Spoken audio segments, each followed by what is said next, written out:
Quân hãy chăm hộ thật xuyên giàu ngục tối, để rạng ngày mai đưa Thiên Kiều về Mông Cổ.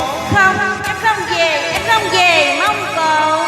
À Khắc Thiên Kiều, nếu em không về thì tên mã phu chịu cực hình khủng khiếp nhất.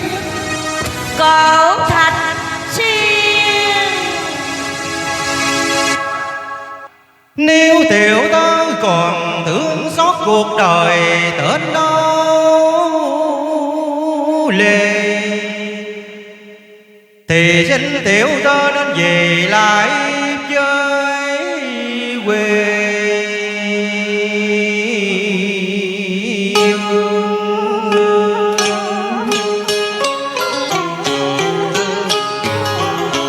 Ở lại nơi đây càng thêm khổ, tôi không còn lại gì tất cả.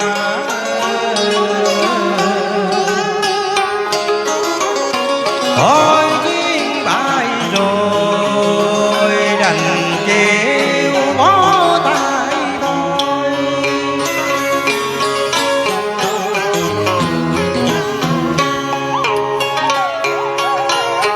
Người tìm đưa ta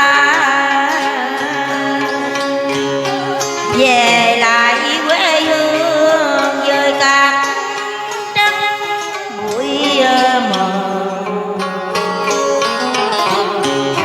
với bao ước mơ đã tan tành sập đổ,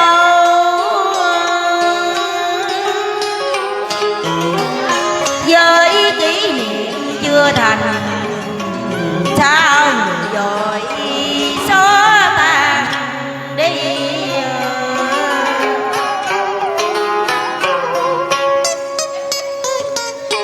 Mặt trời lớn cao em mãi lo thu xếp lên đường, mai mốt đây ghi trận chiến tàn, anh sẽ về bên em để cùng nhau sum họp,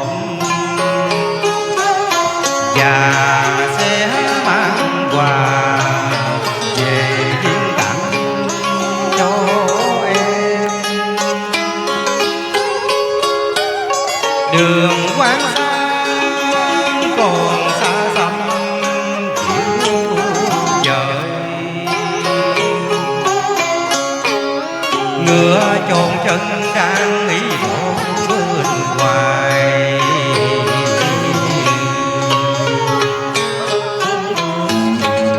Xin tiểu tơ đừng nán lại nơi này,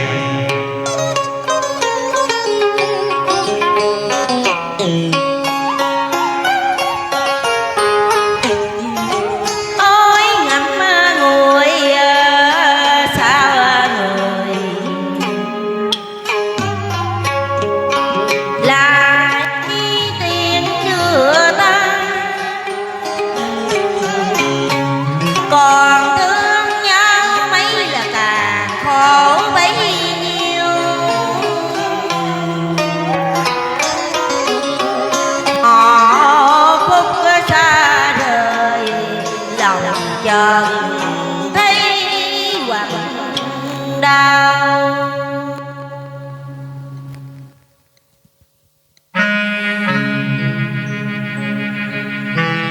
À Khắc Thiên Kiều, tại sao em khóc? Không biết nữa, có lẽ là em đã yêu rồi. Em đã yêu, nhưng người ấy là ai? Tại sao em khóc? Một người xa lạ mà em mới gặp lần đầu. Một người xa lạ, thôi hết rồi. Anh Chu Sa, yêu nhau là có tội phải không anh? Không, Yêu nhau không bao giờ có tội, nhưng anh chỉ muốn nói với em một điều mà bấy lâu nay anh ôm ấp mãi trong tim. Mà giờ đây đã muộn màng rồi, anh có còn gì nữa đâu để nhớ thương kỷ niệm trong đời. Mình đã một thời chắc chiều trong tuổi còn tơ ấu hồn nhiên, để tạo dựng một thiên đường, một thiên đường đầy hoa thơm. Lời anh nói ra em đâu hiểu được gì, anh đã buồn đã khổ vì ai già từ bao lâu rồi, cho mãi đến ngày hôm nay. Đã từ lâu muốn nói một điều quan trọng, nhưng vẫn ngậm câm theo ngày tháng lạnh lùng. Anh muốn nói với mọi người nỗi đau sầu vì yêu. Cùng nhớ anh em là kẻ ngày chinh phạt đêm ngủ trên yên ngựa, vào hiểm ra quy chứ bao giờ biết sợ, sao bỗng nhiên nghe lành cả tâm hồn.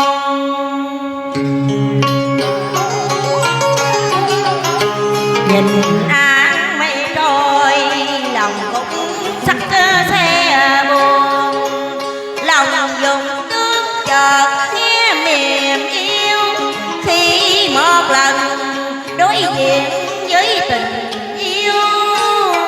Chu sa anh đã yêu và vì yêu mà đau khổ, thì chắc hẳn rằng anh hiểu được lòng em. Em muốn bỏ yên cương rời đau kim, xóa tóc mây tô mà thánh môi hồng.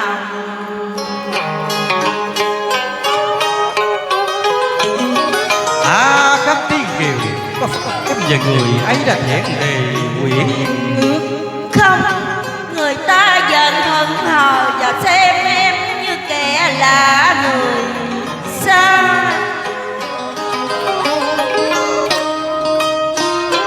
Trời ơi, kẻ mình yêu li hận hờ xa lạ, thì còn gì niềm đau đớn nào hơn.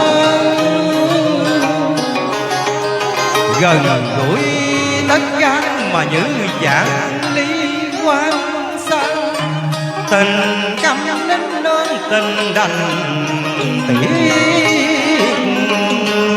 dòng. Tóc mây quằn quại bay trong gió lòng, như lòng của em đang bao động tới bờ. Thiên Kiều ơi, sao bỗng nhiên chiều nay bỗng nhiên lo sợ như đánh mất một cái gì yêu quý nhân. Nếu một mai giữa xa trường anh gục hết, biết ai là người đáp đạo cho anh. Xin cảm ơn.